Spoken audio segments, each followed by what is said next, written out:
Is one of your career goals to get a seat at the executive table, but you feel a little uncertain given the recent changes in the economy? Well, if that is how you're feeling, but you still have a meaningful goal of getting that seat at the executive table, then this is the video for you, because today I'm going to share with you 3 ways on how you can get a seat given the recent changes and shifting of the economy. Because let's face it, at the time of this video recording, inflation rates are at an all-time high. The price of oil and gas and even food has risen significantly, and it may even continue to do so. So given the recent changes and shifts in the economy, you might be feeling in your industry or maybe in your particular organization that there are cutbacks in spending or cutbacks in hiring, or maybe some stalling of projects that coming on the decision from higher ups, and maybe this causes a feeling of uncertainty. So if you do feel like maybe the opportunity is no longer there for you, it's not your fault. It's not your fault. But I'm here to share with you 3 strategies that you can take control of, even if there are predictions of an oncoming recession, if it does occur in the future, and you find yourself in that economic situation, that you will be equipped with the right skill set on how to still continue momentum in your career growth. If you've been feeling that the odds are stacked up against you, given the economy in the current moment, then it's not your fault. Because in your industry, no matter what industry you're in, the organization that you're working in, they're not set up to really go and support you in your career growth, to give you the skill sets or the actual guidance and the specific guidance in terms of what can I do to get a seat at the executive table, right? Companies or organizations have a hierarchical structure to it, and there's infrastructure to support those reporting chain of command. But the reason why that is the case is because companies are targeted towards their bottom line, their top line revenue, their bottom line revenue. They are targeted towards having momentum in their productivity, in their innovation as well. And in so doing, they expect you to be able to navigate your own career, especially if you have goals, getting a seat at the executive table and being successful as an executive. They expect that every individual is able to navigate their own career growth, to be in momentum constantly, and to be contributing in decision-making conversations. So the onus is actually on you to be able to develop those skill sets. So if you feel that this is really confusing, if you feel a little bit unsure of what to do, it's really not your fault. The systems and the processes of employment and career navigation just weren't set up to support you with specifics. So that's why we have coaches. That's why we have coaches and resources available to you. So if you're looking for 3 tips, I'm going to share with you 3 ways. And at the end of this video, you're going to come away with a really firmer understanding of what it means to navigate your career growth into the executive table. So let's dive in. 3 ways. The first way is to sell certainty, not quality. So here's what I mean by that. If we are indeed, as there are talks about, there could be an impending recession, if indeed we are in this economy where things are uncertain, where things are shifting rapidly, in this situation, this is the given economy, then there's a great deal of uncertainty. There's a great deal of ambiguity. And as a result of that, companies need to be certain, what is the strategic direction moving forward? Are we on the right path towards maintaining momentum? How are we with respect to our top line, our bottom line revenues? These are key decisions for the momentum of the company. So if you want to have a seat at the executive table, even during this economic uncertainty, the key is for you to be able to articulate what is the certainty that you provide. And here's what I mean by that.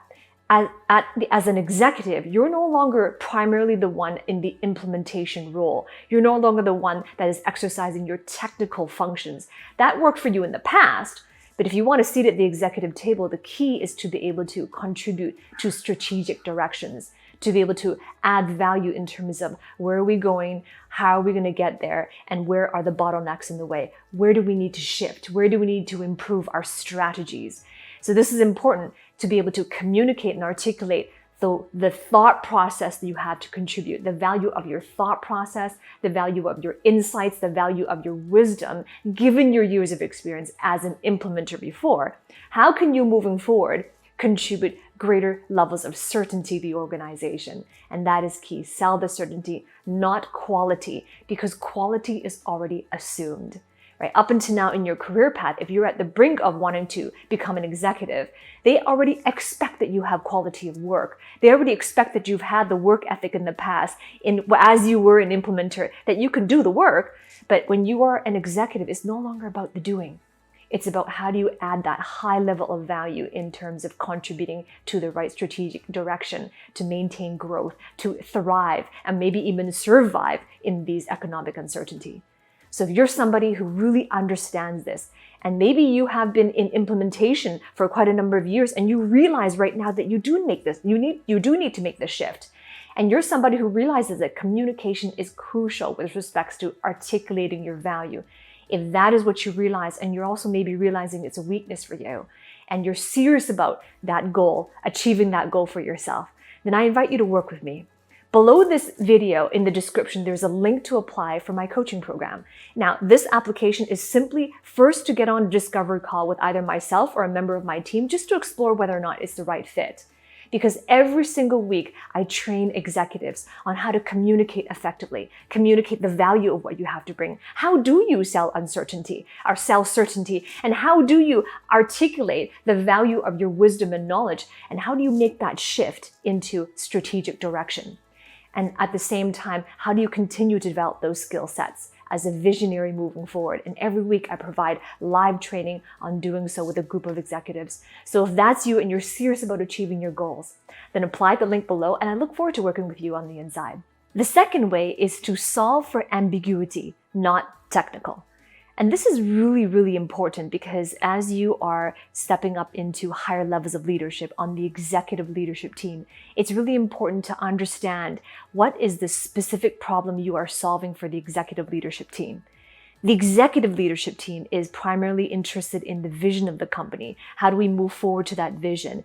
And what are the bottlenecks standing in the way? Strategic direction, questions, decisions as well. And with this economy that has been shifting and continuously shifting, it's really important to make the right decisions, the right directional decisions, and the right strategic directions and so on.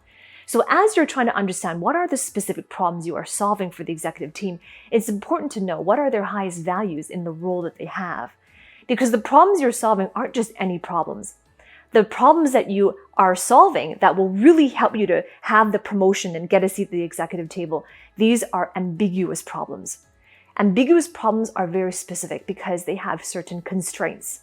There are a lot of known unknowns and even a lot of unknown unknowns as well. And there's a lot of potential solutions and different options that they can go with, or it's quite possible that you don't even know how to identify the potential risks moving forward. So that's the quality of problems you are trying to solve.